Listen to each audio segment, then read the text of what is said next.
وسط پہ عمل کیا اور ہمارے امام حسین نے عظیمت پہ عمل کیا۔ بے شک بے شک، ان کی رائے تھی کہ وہ دھوکہ دیں گے۔ اچھا ہوا بھی ایسا ہی، جنہوں نے بلایا تھا وہ یا تو گھروں میں جا کے چھپ گئے یا پھر یزیدی فوج میں شامل ہو گئے۔ تو جس طرح یزید مجرم ہے، یزیدی فوج کے کارندے مجرم ہیں بے شک، اسی طرح خطوط لکھ کر بلانے والے اور دھوکہ دینے والے بھی تو مجرم ہوئے کہ نہیں بے ہوئے؟ شک بے شک بے شک۔ یہاں بلایا ہمیں جلال پور والوں نے اور ساتھ نہ دیں تو کیا کہا جائے گا؟ بھئی یہی دھوکے باز کہا جائے گا۔ جو ساتھ دیں گے تو وفادار کہا جائے گا۔ ایک صاحب کو میں سن رہا تھا، چونکہ نیٹ کا زمانہ ہے آج کل، یہ سمجھ لو جیسے میں کیا جملہ بولوں، چھوڑو رہنے دو۔ اب سب کے پاس ایک ذریعہ آ گیا ہے سوشل میڈیا کا، تو اب ضرورت تھوڑی ہے سند کی یا کسی چیز کی ضرورت نہیں ہے، اب تو بس وہ ہے نا کہ کیا شعر قاری صاحب، وہ آج جاہل بھی ہیں عالم کا لبادہ اوڑے، ایسے ملاؤں سے ایمان بچائے رکھنا۔ ایمان بچائے، بے شک۔ تو انہوں نے خطوط لکھے، خطوط لکھنے کے بعد بلایا اور ساتھ نہیں دیا۔ تو وہ ایک صاحب کہہ رہے تھے وہ ساتھ کیا دیتے، حالات ہی اتنے خراب تھے، وہاں کوئی جان کو خطرے میں تھوڑی ڈالتے۔ میں نے کہا حضرت حر نے اپنی جان کو خطرے میں ڈال کے دنیا بھی کامیاب کر لی اور آخرت بھی کامیاب کر لی۔ واہ واہ واہ واہ، سبحان اللہ سبحان اللہ۔ حضرت حر تو اسی سائیڈ میں تھے، ارے تھے کہ نہیں تھے بولو، مگر انہوں نے فیصلہ لیا کہ نہیں لیا؟ تو ایسے ان کو لینا چاہیے تھا جنہوں نے خطوط لکھ کر کے بلایا تھا۔ ان میں کے تاریخ تبری کے مطابق 13 افراد بڑے بڑے منصبوں پہ جا کے فائز ہو گئے یزیدی فوج میں، اور میرے امام نے اور یہ کون لوگ تھے مجھے نام لینے کی ضرورت نہیں ہے۔ دیکھو دو طرح کے لوگ پائے جاتے ہیں دنیا میں، تیسری طرح کے ہم اور آپ ہیں جو حق والے ہیں، اہل سنت و جماعت۔ ایک وہ ہیں جو یزید کو بچاتے ہیں، ہم نے کہا تم بھی مجرم ہو۔ ایک وہ ہیں جو کوفہ کے شیعوں کو بچاتے ہیں جنہوں نے خط لکھا، ہم نے کہا مجرم تم بھی ہو، اس لیے کہ بلانا اور دھوکہ دینا وہ بھی مجرم، اور جنہوں نے قتل کا ارادہ کیا کرنے آئے وہ بھی مجرم، دونوں مجرم، اور ہم دونوں کو غلط مانتے ہیں۔ ہم اگر صحیح مانتے ہیں تو حسین ابن علی کو اور آپ کا ساتھ دینے والوں کو مانتے ہیں۔ سبحان اللہ، ماشاءاللہ۔ میرے امام نے نام لے لے کر کے کہا اے حجار ابن ابجر، نام لیا آپ نے، اے شبس بن ربعی آپ نے نام لیا، اے یزید بن حارث آپ نے جناب والا نام لیا، اے قیس بن اشعث کیا تم نے مجھے خطوط نہیں لکھے تھے؟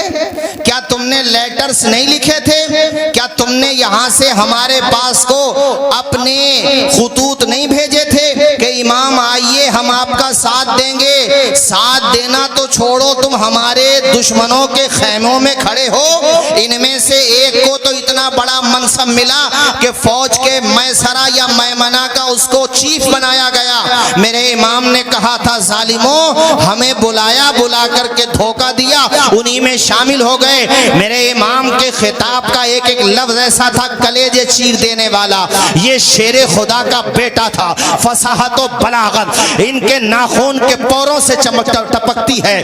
ارے وہ تو شیر خدا کا ڈائریکٹ بیٹا ہے، ارے جو کئی واسطوں سے بیٹے ہوئے، جو حسنی سید بھی ہیں، حسینی سید بھی ہیں، ایک طرف سے ان کا سلسلہ امام حسن تک جاتا ہے اور دوسری طرف سے ان کا سلسلہ امام حسین تک جاتا ہے۔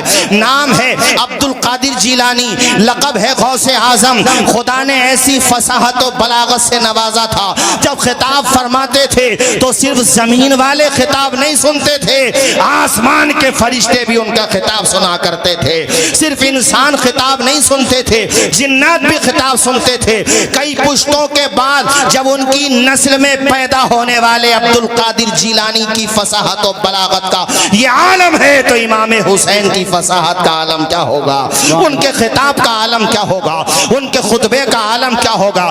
میرے امام خطاب کر رہے ہیں، کہہ رہے ہیں اے یزیدیو، ارے کوفہ کے دھوکہ بازو، کان کے پردے کھول کے سنو، تم نے میرے خانوادے کے لوگوں کو شہید کیا ہے، میرے علی اکبر کو شہید کر دیا، میرے قاسم بن حسن حسن، ابو بکر بن حسن، ابو بکر بن علی جو میرا بھائی، حضرت عباس بن علی، جعفر بن علی، عبداللہ بن علی، اللہ آپ کا بھلا کرے جناب والا، یہ نام میں آپ کو بتا رہا ہوں، حضرت عمر بن علی، عثمان بن علی، آپ نام بتاتے جا رہے ہیں، میرے خانوادے کے 17 افراد شہید ہو چکے ہیں۔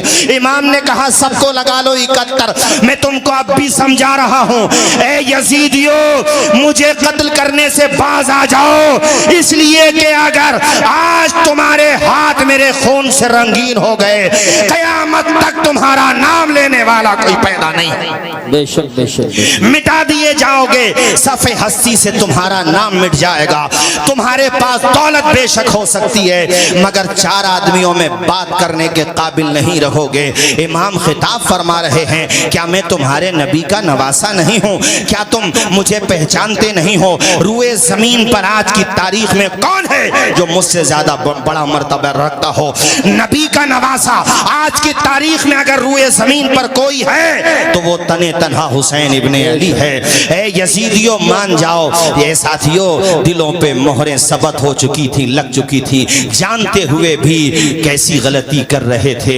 ایک خطاب امام نے جنگ سے پہلے کیا تھا، اس خطاب کا اثر یہ ہوا تھا کہ حر اس طرف کھڑے تھے اور جب خطاب کے کلمات آپ کی سماعت سے ٹکرائے تھے کلیجے کو چیر کے رکھ دیا تھا۔ خیال و فکر کی راہوں میں ایسا اجالا کیا تھا امام کی تقریر نے کہ حضرت حر تھر تھر کانپنے لگے۔ آپ کے ساتھیوں جو یزیدی فوج کے تھے، چونکہ آپ 1000 فوج یزیدی کا جو دستہ تھا اس کے کمانڈر تھی، انہوں نے کہا اے حر ہم نے آپ کے ماتھے پہ آج تک پسینہ نہیں دیکھا ہے، آپ تو بڑے بہادر مانے جاتے ہیں، آج کا ہو گیا ہے جو اتنے گھبرا رہے ہیں؟ حضرت حر نے کہا تھا ظالموں میں جدھر کھڑا ہوں ادھر مجھے جہنم کے شعلے نظر آ رہے ہیں، اور جدھر سے خطاب ہو رہا ہے ادھر حوض کوثر کا جام نظر آ رہا ہے۔ سبحان اللہ ماشاءاللہ، نعرہ تکبیر۔ اس لیے میں اب فیصلہ لیتا ہوں، آپ نے اپنے گھوڑے کو ایڑ لگائی اور چھوڑ دیا، یزید کی سائٹ کو چھوڑ دیا، حسین ابن علی کے قدموں میں آ کے گر گئے، کہنے لگے حسین میں وہی ہوں جو آپ کو چاروں طرف سے گھیر گھار کے یہاں پہ لایا، خدا کی قسم مجھے بالکل اندازہ نہیں تھا کہ یہ ظالم اس حد تک چلے جائیں گے، اے امام میری غلطی کو معاف کر دیں، رحمت للعالمین کے آپ نواسے ہیں، مجھے امید ہے کہ آپ معاف کر دیں گے۔ امام نے بازو پکڑے اٹھایا، کلیج سینے سے لگایا، قسمت کا حرن، اے حر تیری ماں نے تیرا نام حر رکھا ہے، حر آزاد کو کہتے ہیں، تیری ماں نے تجھے آزاد کیا ہے، آج میں تجھے جہنم کے شعلوں سے آزاد کر رہا ہوں۔ ماشاءاللہ سبحان اللہ سبحان۔ ماشاءاللہ ہمارے شہر سنبھل کی سیاسی شخصیت اور بہت خوش اخلاق بلند اخلاق شخصیت محترم ضیاء الرحمن برق صاحب، یہ ان کی محبت ہے، حالانکہ ابھی وہ ریسنٹلی دہلی سے بھی آئے ہیں، لیکن ان کی محبت جلال پور والوں ہی سے نہیں ہے بلکہ الحمدللہ پورے علاقے سے ہے، پورے خطے سے ہے۔ اور میں آپ کو بتاؤں ابھی میں گیا بھی تھا دہلی ملنے کے لیے تو بہت فکر مند تھے اپنے سنبھل کے لیے، اور اپنے سنبھل کے لیے کافی کوشاں بھی رہتے ہیں، اور مجھ سے کہہ رہے تھے کہ حضرت آپ یقین مانیے انشاءاللہ میں سنبھل کو ایجوکیشن کے فیلڈ میں بھی، سواستھ کے فیلڈ میں بھی اور ریلوے کے فیلڈ میں بھی انشاءاللہ بڑا کام کر کے دکھاؤں گا۔ زور سے بول دو ذرا انشاءاللہ۔ آپ حضرات بھی استقبال کر لو ضیاء الرحمن صاحب کا ماشاءاللہ، اور ہمیں امید ہے کہ جس طرح اچھا تشریف لا رہے ہیں ماشاءاللہ، ایک کرسی لے لو ذرا، کرسی لے لو، اچھا ٹھیک آئیے، کھانا کھا کے انشاءاللہ آئیں گے ماشاءاللہ۔ پچھلے سال بھی گزشتہ سال بھی پوری رات بیٹھے تھے، انشاءاللہ آج بھی وہ ٹائم دیں گے۔ اور ماشاءاللہ آپ نے خطاب بھی سنا پارلیمنٹ میں 3 یا 4 مرتبہ ایک ہی مانسون سطر میں الحمدللہ، اور میں نے پوچھا بھی کہ بھئی کہا الحمدللہ خود سے سیٹنگ کر کے میں نے کر لیا ماشاءاللہ۔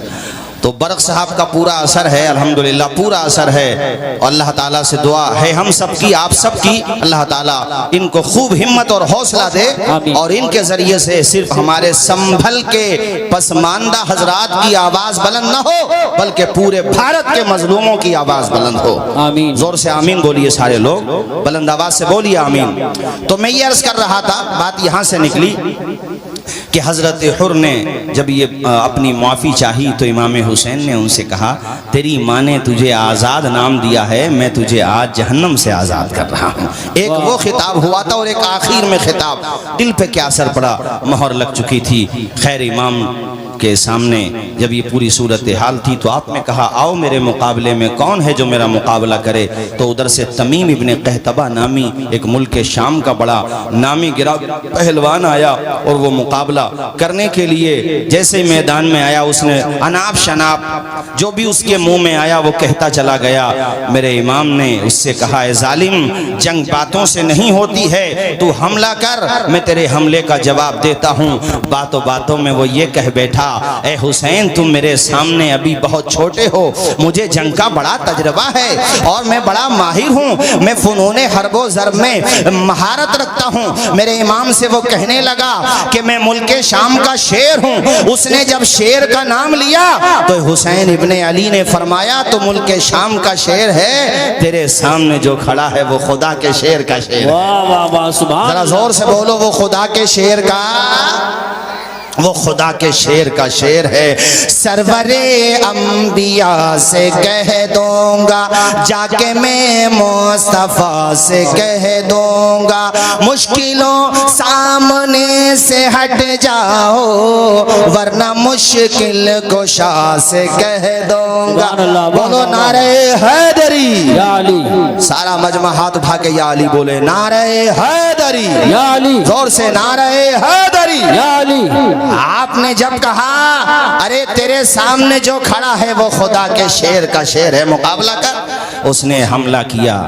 شیر خدا کے بیٹے نے ایسا پلٹ کے وار کیا کہ ایک ہی وار میں تمیم ابن قحطبہ کے ہاتھ سے تلوار چھوٹ بھی گئی اور بیچ میں سے ٹوٹ بھی گئی۔ بے شک بیچ میں سے دیکھ رہے ہو بھی قاری صاحب، ابھی پروگرام بیچ میں ہے، فائنل سٹیج پہ نہیں، جی جی، اور کرسیاں سب فل ہو گئیں۔ اس سے اندازہ ہوا کہ جلال پور والوں کو بھی پورے علاقے سے محبت ہے اور پورے علاقے کو بھی جلال پور سے محبت ہے۔ جی ماشاءاللہ، ہمارے امداد بھائی ہوں، عمران بھائی ہوں، عباس بھائی ہوں یا تمام بھائی ہوں، یہاں تو بھائی بھائی ہیں ماشاءاللہ۔ احمد آباد میں بھی جلال پور کی بڑی بھائی گیری ہے ماشاءاللہ ہے، اللہ سلامت رکھے، اللہ شاہ۔ احمد آباد کے لوگ وہاں بیٹھ کے سن رہے ہیں اور جو یہاں موجود ہیں وہ یہاں سن رہے ہیں، اللہ انہیں خوش رکھے۔ ہمارے پورے علاقے کے جتنے یووا وہاں جاتے ہیں اچھی عادتیں لے کر کے آؤ وہاں سے، جو اچھے ہیں ماشاءاللہ، لیکن بری عادتوں سے دور رہو، ٹھیک ہے کہ نہیں بھائی؟ ہاں توجہ فرمائیے حضرات، میرے امام نے ایسا وار کیا کہ ایک ہی وار میں تمیم کے ہاتھ سے تلوار چھوٹ بھی جاتی ہے بیچ۔ اچھا وہ بھی سمجھ گیا کہ اب میں کیا کروں۔ امام نے فرمایا تلوار اٹھا لے ورنہ دنیا کہے گی کہ حسین نے نہتے کو مار دیا۔ اب وہ کیا کر پاتا، پہنچا دیا امام حسین نے وہیں پر جہاں پہ اس کو پہنچنا چاہیے تھا۔ اس کے بعد کئی افراد یکے بعد دیگر آتے رہے، جلال پور اور آس پاس پورے دور و دراز سے آئے ہوئے میرے بھائیوں، ایک ایک کر کے تو یہ سب آ جاتے۔ میرا ایمان کہتا ہے حسین تنہا تنہا سب کو کافی ہو جاتا۔ بے شک کتوں کی عادت ہوتی ہے کہ چاروں طرف سے حملہ کر دیا ایک شیر پہ، کوئی تیر سے، کوئی تلوار سے، کوئی خنجر سے، کوئی بھالے سے، اتنے زخم لگے میرے حسین کے کہ پشت فرس، چونکہ مجھے کربلا کے بعد کے واقعات بھی بیان کرنے، اس لیے میں سیدھا سیدھا اسی طرف چلتا ہوں کہ آپ پشت فرس سے زمین پہ تشریف لائے مگر سجدے کی حالت میں ہیں میرے امام، دنیا والوں کو پیغام دے رہے ہیں زمانے والوں گواہ رہنا نماز میری قضا نہیں ہے۔ بے شک بے شک، جلسہ کرنے والوں بھی ہمارے ڈاکٹر آشکار صاحب آئے ہوئے ہیں رکن الدین سرائے سے، میرے بڑے بھائی ہیں ماشاءاللہ، بڑی محبت رکھتے ہیں مجھ سے۔ انہوں نے کہا کہ عشاء کی نماز جماعت سے پڑھی تو کہہ رہے تھے 2 صفیں تھیں اس میں آدھے نمازی تھے۔ تو یہ صرف میں یہاں کی شکایت نہیں کر رہا ہوں، ہر جگہ کی، جلسہ بعد میں ہے نماز پہلے ہے۔ بے شک، نماز کی ادائیگی فرض ہے، سمجھ رہے ہیں کہ نہیں آپ؟ جلسہ ہو تو جلسے کا رزلٹ بھی آنا چاہیے۔ اور میں یہ بات خواتین سے بھی کہوں گا کہ یہ بھی 5 وقتہ نماز پابندی سے پڑھا کریں اور آپ لوگ بھی 5 وقتہ نماز پابندی سے پڑھا کریں۔ حسین ابن علی کو تو دیکھو دنیا سے جا رہے ہیں، سجدے تو سب نے کیے، تیرا الگ انداز ہے، تو نے وہ سجدہ کیا جس پر نبی کو ناز سبحان اللہ، ہے۔ ایسا کیا حسین نے سجدہ نماز میں، سجدہ نماز میں ایسا کیا حسین نے سجدہ نماز میں، جیسے جھکا ہو صبر کا کعبہ نماز میں، کعبہ نماز میں۔ اللہ اللہ، پورا بدن لہو، جناب والا پورے بدن سے لہو رس رہا ہے، مگر فاطمہ کا بیٹا آخری سجدہ کر کے دنیا والوں کو پیغام دے رہا ہے، میرے نانا جان کے امتیوں دیکھو نماز قضا نہ کرنا۔ نماز کی اہمیت کو میرے امام نے بتایا، سبحان اللہ کی شان کے ساتھ بتایا۔ آپ اندازہ تو لگائیں، نہ مسجد میں نہ بیت اللہ کی دیواروں کے سائے میں نماز عشق ادا ہوتی ہے، تلواروں کے سائے میں۔ اسلام کے علم کو اٹھا یا حسین نے، باطل کے آگے سر نہ جھکایا حسین نے۔ کیا چیز ہے نماز بتا یا حسین نے، سجدے میں اپنے سر کو کٹایا حسین نے۔ یہ دشتے،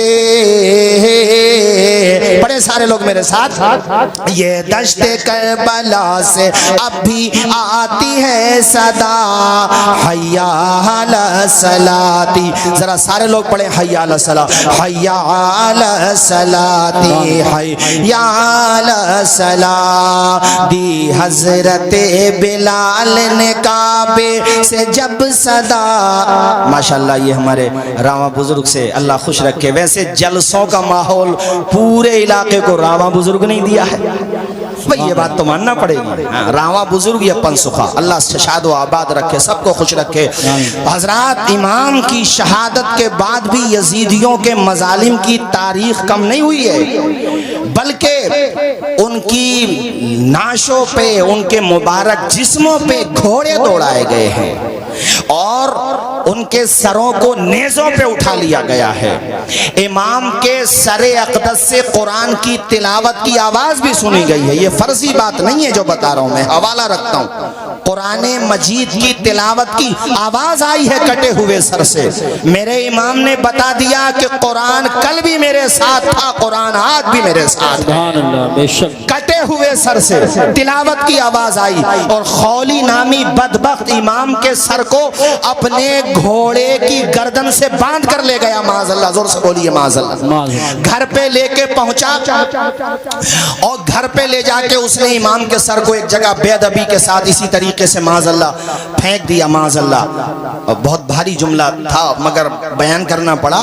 اس کی بیوی محب اہل بیت تھی، وہ فاطمہ زہرا سے محبت کرنے والی تھی، وہ کنیز فاطمہ زہرا تھی، وہ کنیز سیدہ زینب تھی۔ اس کی نگاہ پڑی سر امام پر، اس نے ابھی چہرہ نہیں دیکھا ہے چونکہ ڈھک دیا تھا اس ظالم نے۔ اس نے پوچھا، اے میرے شوہر، یہ کس کا کٹا ہوا سر لایا ہے؟ کہنے لگا پہلے مجھے کھانا لگاؤ۔ اس نے کہا نہیں نہیں، پہلے مجھے بتا کہ یہ تو سر کس کا لایا ہے۔ زیادہ بیوی نے اصرار کیا تو خولی نے جیسے ہی نام لیا اس عورت کے تن بدن میں آگ لگ گئی۔ اس نے کہا بدبخت اے ظالم، اگر تو میرا شوہر نہ ہوتا تو تیری گردن کو میں آج تیرے تن سے جدا کر دیتی۔ تجھے پتا ہے ان کا مقام کیا ہے؟ ارے یہ وہ ہے جن کے لیے نبی نے اپنے سجدے کو طویل کر دیا تھا۔ اے بدبخت، تو ان کے سر کو لایا ہے اور وہ بھی اس بے دردی کے ساتھ یہاں پہ پھینک رہا ہے۔ اب میں تیرے کھانے کا خیال نہیں کروں گی، اب تو اپنا کام دے۔ وہ بدبخت اپنا کام میں لگ گیا، کھانا وانا کھانے لگا۔ یہ سیدھا گئی امام عالی مقام کے سر اقدس کو ایک صاف کپڑے میں لیا اور آپ کی زلفوں پہ جو گرد و غبار لگ گیا تھا راستے میں، وہ جنگ کرتے ہوئے اس نے اپنے دوپٹے صاف ستھرے کپڑے سے دوپٹے سے اس کو صاف کیا، پھر آپ کے ماتھے کو صاف کیا، آپ کے پورے چہرے کو۔ اس عورت کا بیان ہے، خدا کی قسم، لوگوں کے وہ سر جو تن سے جدا ہوتے ہیں، ان سروں میں اور چہروں میں وہ رونق نہیں ہوتی ہے جو نبی کے نواسے کے کٹے ہوئے چہرے کے اندر رونق ہے۔ بے شک، نعرہ تکبیر، نعرہ رسالت، نعرہ حیدری، نعرہ غوثیت، مسلک اعلیٰ حضرت۔ عورت کہتی ہے میں نے امام کے سر عقدت کو ایک تشت میں رکھا اور اس کے بعد میں نے بڑی عزت کے ساتھ اپنے گھر پہ جو سب سے اچھی جگہ تھی وہاں پہ رکھا. میرا شوہر بدبخت خولی جا کر کے تو سو گیا, اپنی کمین گاہ میں جا کر کے سو گیا, مگر میں پوری رات امام عالی مقام کے چہرے کی زیارت کرتی رہی. مورخین نے لکھا ہے اور جناب والا وہ عورت کہتی ہے میں نے شب دیجور کے سناٹوں میں دیکھا پوری دنیا میں اندھیرا ہوا تھا مگر سر امام عالی مقام تک آسمان سے نور ہی نور برس رہا تھا. سبحان اللہ ماشاءاللہ. اور کیوں نہ برسے, ہمارے امام نے یوں ہی تو نہیں کہا ہے. کیا کہا ہے امام نے؟ تیری نسل پاک میں ہے بچہ بچہ. ذرا زور سے بولیں. عزیز مولانا سلیم صاحب ماشاءاللہ کدھر چلے گئے مولانا ماشاءاللہ, یہ دیکھنے میں بڑے سیدھے سجن ہیں ماشاءاللہ, مگر بڑا اچھا مطالعہ ہمارے مولانا سلیم صاحب ماشاءاللہ. پڑھیے میرے ساتھ جھوم کے ذرا.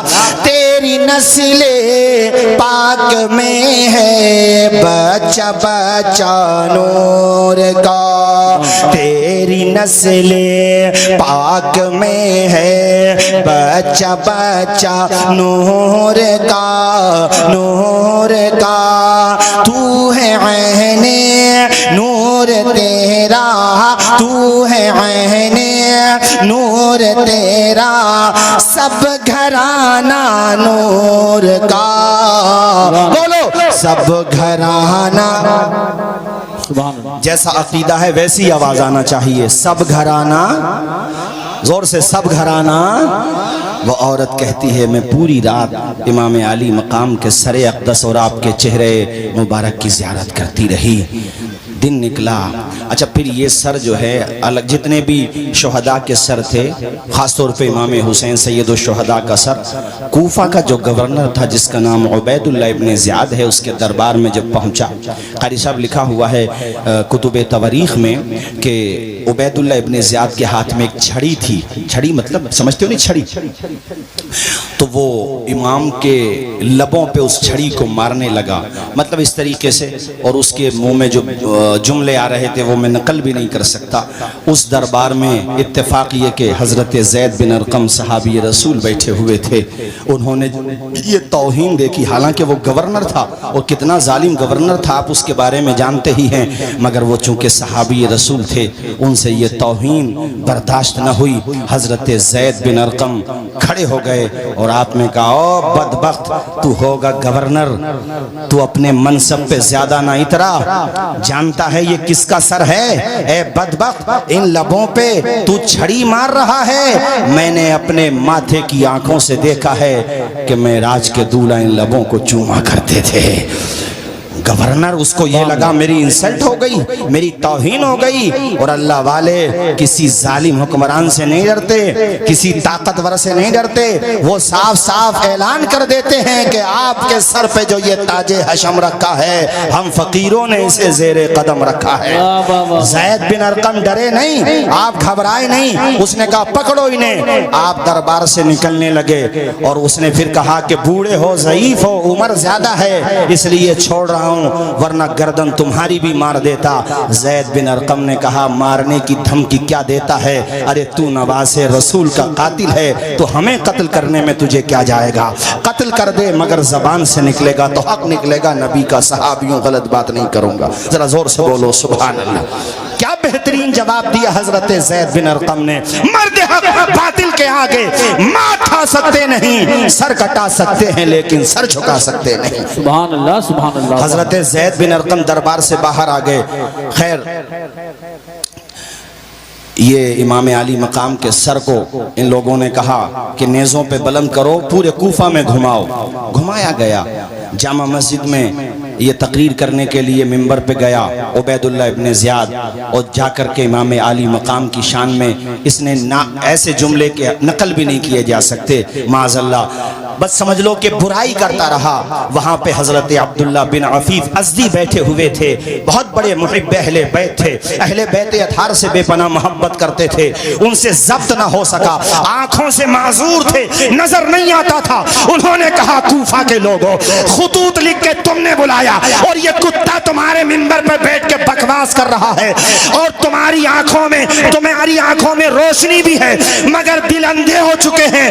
تم سب چاہو تو اس کی جان بھی لے سکتے ہو مگر بہرے ہو گئے ہو, اندھے ہو گئے ہو, ہمت نہیں تمہارے اندر. میں آنکھوں سے معذور ہوں مگر یہ توہین حسین کی برداشت نہیں کر سکتا. کھڑے ہوئے اور کہا تو جھوٹا, تیرا باپ جھوٹا, حسین سچا, حسین کا باپ سچا. سبحان اللہ. نعرہ تکبیر, نعرہ رسالت, نعرہ حیدری, نعرہ غوثیت, مسلک اعلی حضرت فیضان شہدائے کربلا مولانا توصیف رضا صاحب قبلہ. گورنر کا مطلب اس زمانے کا چیف منسٹر, بلکہ پرائم منسٹر سمجھ لو پورے کوفہ کا, جس کے ہاتھ میں پورا لا اینڈ آرڈر ہوتا تھا, سب کچھ ہوتا تھا. ارے اس نے کہا سارے نمازیوں کے سامنے ایک اندھا آدمی, اس نے اپنی بھاشا میں کہا ایک نابینا آدمی میرے بارے میں ایسا بولے گا, کہا پکڑو اسے. اس کے فوجی جیسے ہی حضرت عبداللہ بن عفیف ازدی کو پکڑنے کے لیے دوڑے تو ان کے جو قبیلے کے لوگ تھے وہ بھی سامنے سے آ گئے. وہ سمجھ گیا کہ اب یہاں پہ جنگ آرائی ہو جائے گی, محاذ کھل جائے گا, بات لمبی پڑ جائے گی. اس نے اپنے فوجیوں کو اشارہ کیا کہ رہنے دو. اس وقت معاملہ ٹھنڈا ہوا مگر سب اپنے اپنے گھروں پہ چلے گئے. پھر کسی اور دن یا پھر اسی رات میں کسی اور دن جب اس کو موقع ملا, حضرت عبداللہ بن عفیف ازدی جو معذور تھے, نابینا تھے, او لوگو کسی نابینا کو نابینا سمجھ کے حقیر نہ سمجھنا. حقیقت میں تو نابینا وہ ہے کہ آنکھوں میں نور ہو اور مصطفیٰ کی عظمت کو نہ دیکھتا ہو. حقیقت میں بہرا وہ ہے کہ اس کی کانوں میں سماعت کی طاقت ہے مگر وہ قرآن کی تلاوت نہ سنسا ہو.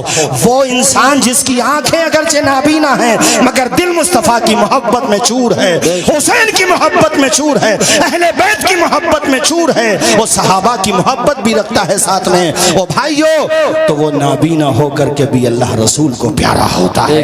عفیف حضرت عبداللہ بن عفیف ازدی کو اس کے لوگ گرفتار کر کے لے گئے اور اس نے کہا قتل کر دو. حضرت عبداللہ بن عفیف ازدی کو بھی قتل کر دیا جاتا ہے. اور ساتھیو ظلم رکتا نہیں ہے ان لوگوں کا. یہ باتیں بہت ہیں, بس تیزی سے سنتے چلیے.